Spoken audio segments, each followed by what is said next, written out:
Hello! You might be asking yourself, where's the funny skit? I'll tell you, it's out the window. I have been experiencing some technical difficulties running through a league. The first video, I don't know what happened, but the video wouldn't process correctly.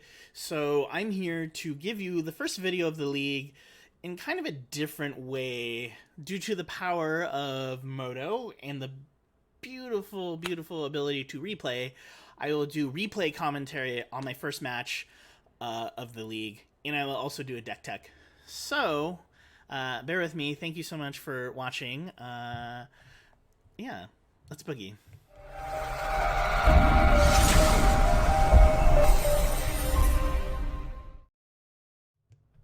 Hello and welcome back to High Ground MTG. I'm your co-host KyGuy, and for this week's competitive deck, we are playing Blue-White Spirits. That's right. But before I jump into this deck tech, if you could jump down below and click that subscribe button and that like button if you haven't already, that would help out a lot.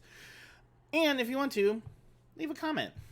Why not be interactive and engage with the High Ground Nation? All right. So for this week's league, I've decided to play Blue-White Spirits, mainly on the power of this card, one Skyclave Apparition.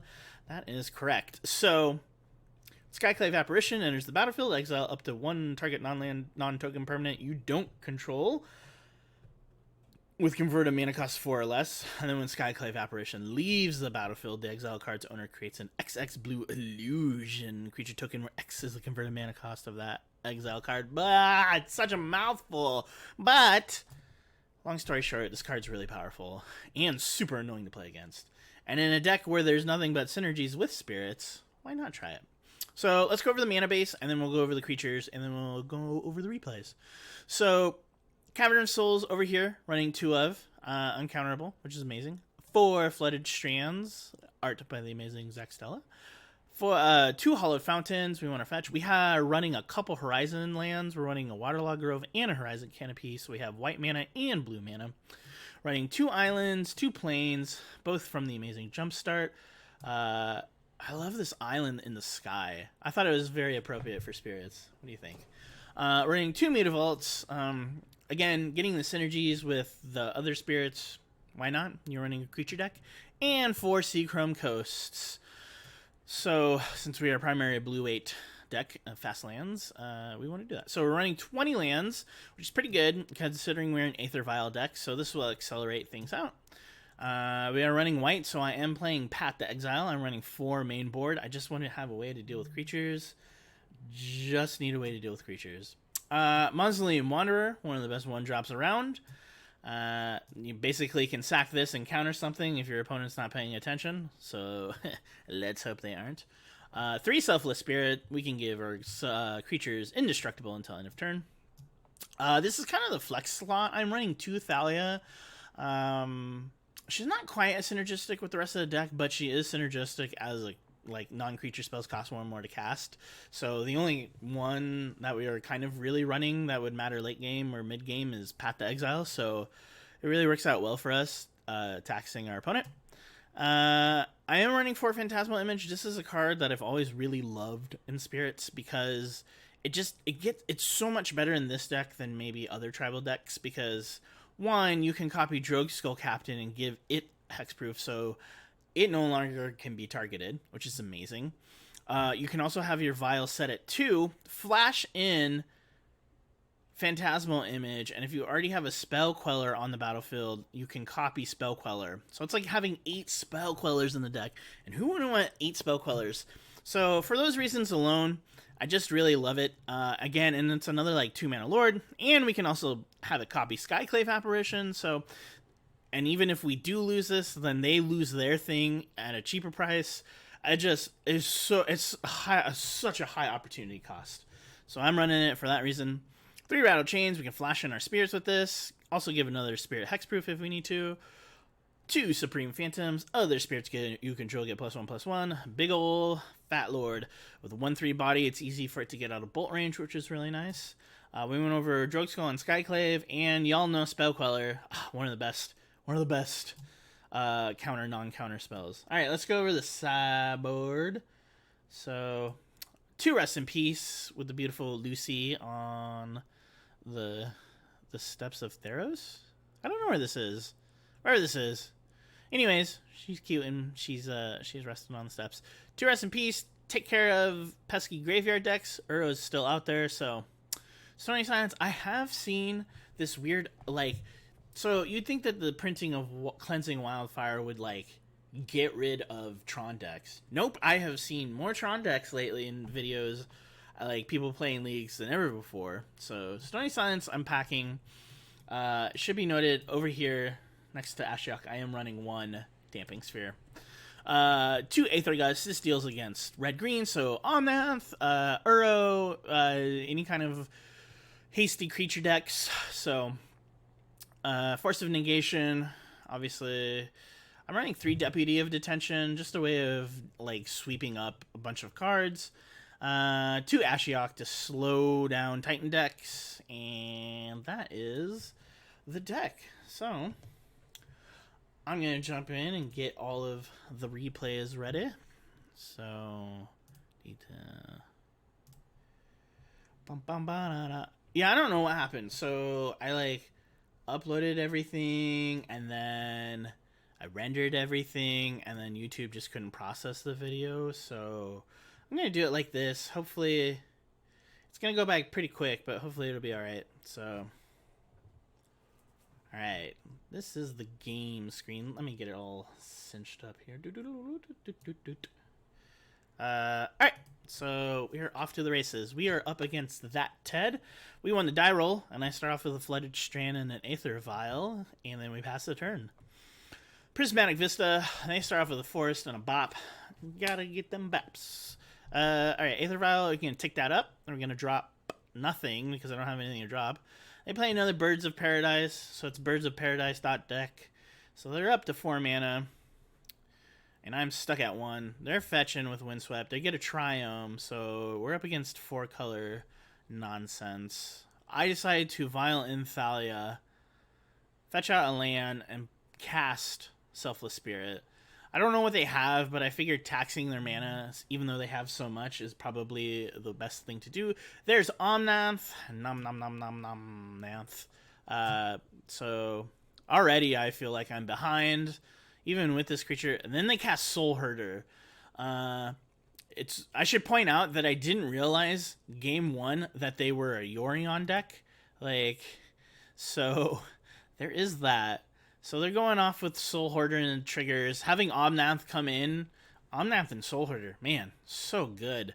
They're just playing all the good stuff. I play another Plains. I decided to Path to Exile Omnath because I don't want to deal with it. I have another Path to Exile here that I can deal with Soul Herder. Ephemerate is also super annoying because I don't think you can pay it without paying its mana cost on the rebound, so I don't think it actually gets taxed. And even if it does, like, they have so much mana, so they're swinging in for 5. My idea is I'll just block and then take the damage, and then somehow I think I auto-skipped. I shouldn't have let that happen, but I should have pathed in response after damage. So they try to Ephemerate as I path, and I Spell Quell. We knock that out of the way. Soul Herder does get path, and they are, excuse me, they are ramped super hard here. But it's still 16-17, and I have flying creatures in the air. We keep Aether Vial at 3. I decide to swing in for 4. Drop their life total down a little bit more. So they cast Ewit, they get back Ephemerate. It's super frustrating and annoying because I know that they can cast it on Wall Blossoms and get even more. More cards. They swing in with Noble. I take it because I don't. Well, I guess I could have vialed in Drogue Skull to block, but I was like, whatever. So vial in. I have a Thalia. I go to cast Thalia and it resolves. So I swing in with the team, the flying team. I kind of get blown out here because I didn't realize that they would have a Restoration Angel. They decide to blink Wall of Blossoms. So they're like a super blink deck. So I decided to sack Selfless Spirit so I can keep my hexproof on Spell Queller, because I don't want them to be able to. I don't want them to have to deal with Drogue Skull before they get back their Ephemerate. So here they come with an Uro and a Noble, and they swing in, get the double Exalted trigger, and they swing in for 4. Right now, it's not great because I don't have any cards in hand, and I'm not applying enough pressure, and they have a giant blocker, and they cast Uro, which is going to continuously gain them life. I decide not to use it. I have Supreme Phantom, which is pretty good here. Means my other creatures will get bigger.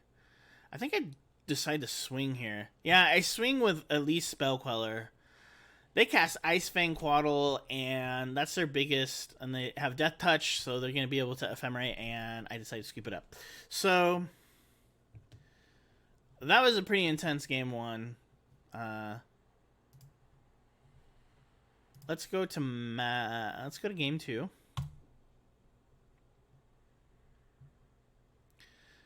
Yeah, so like I said, I didn't realize in that first game that I was up against an Uro deck. Or no, I'm sorry, a Yorion deck.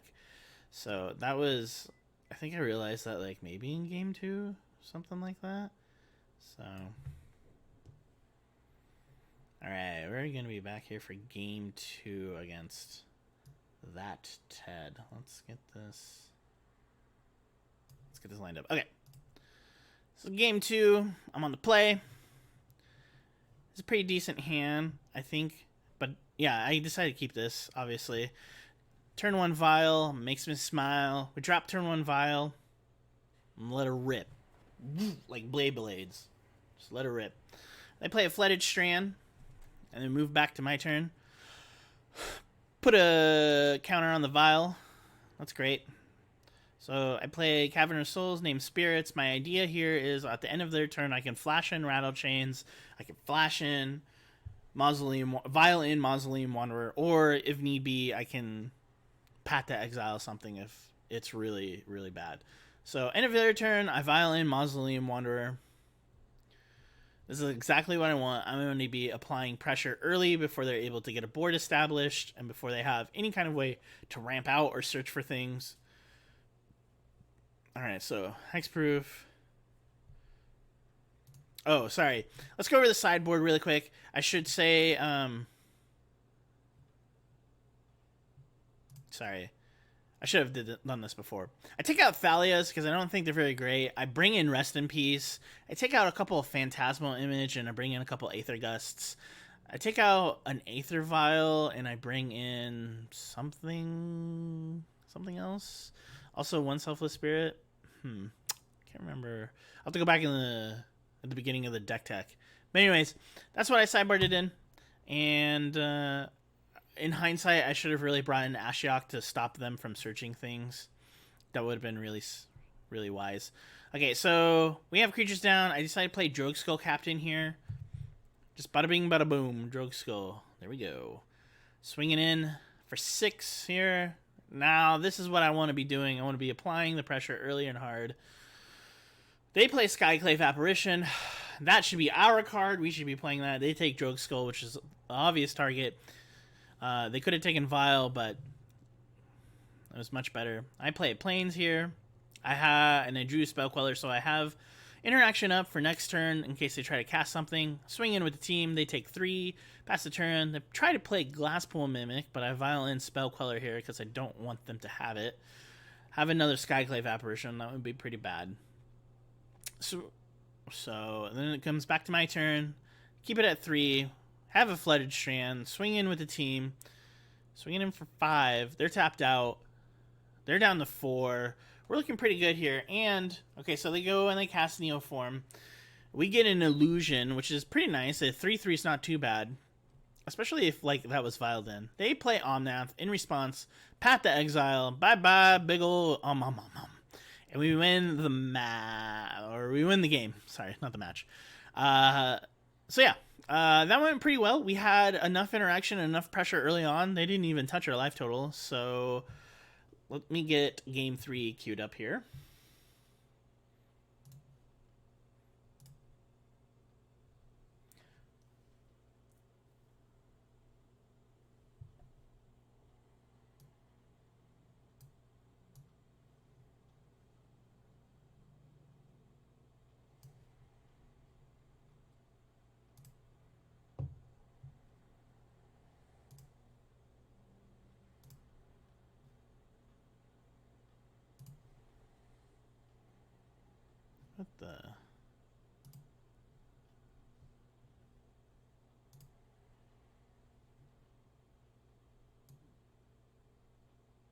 Alright.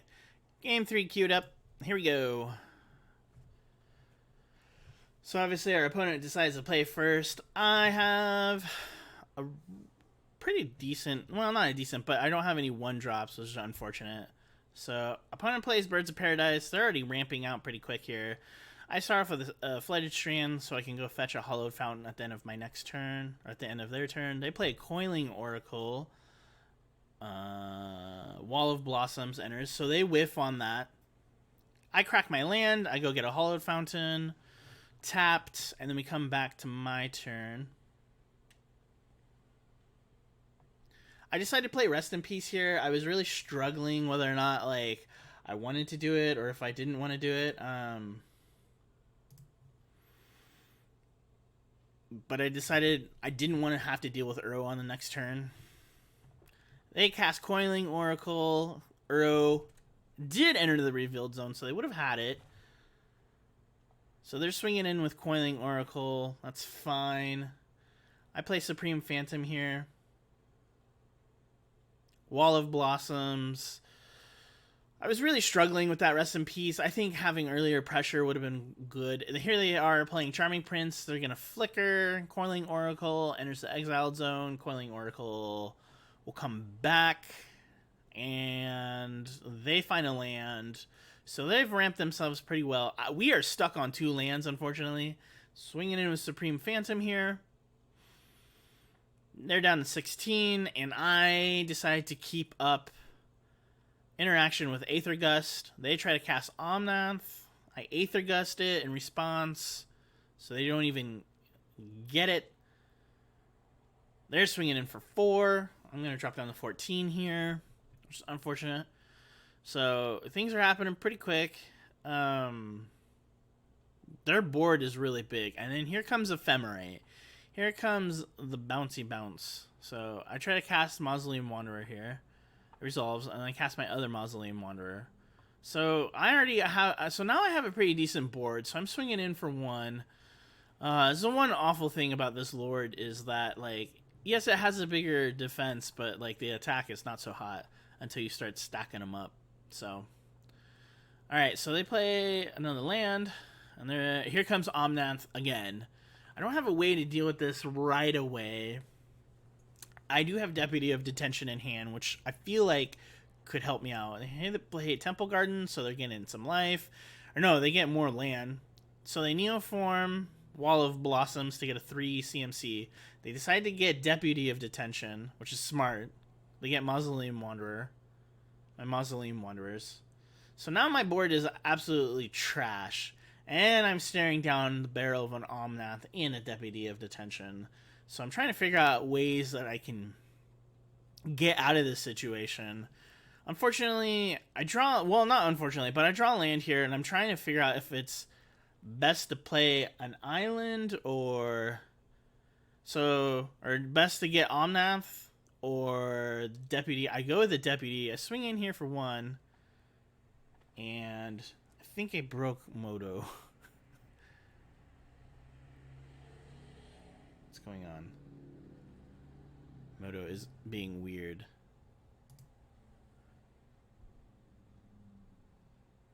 So some stuff happened. Oh, I think they neoformed here and then got Skyclave Apparition. Anyways, what happened in that? So I swung in for 1. It wasn't enough. They decided to neoform again. No, here's what happened. So, wow. Moto really, like, got wrecked. Okay, so here's what happened. After I swung in, they took it. Then they proceed to play... Let's see. Cast Neoform. So they cast Neoform, they get Skyclave Apparition, take my Deputy of Detention, they get back their Deputy of Detention, they get my Mausoleum Wanderers, and I'm just kaput. So that was match 1. We're 0-1 in the league so far.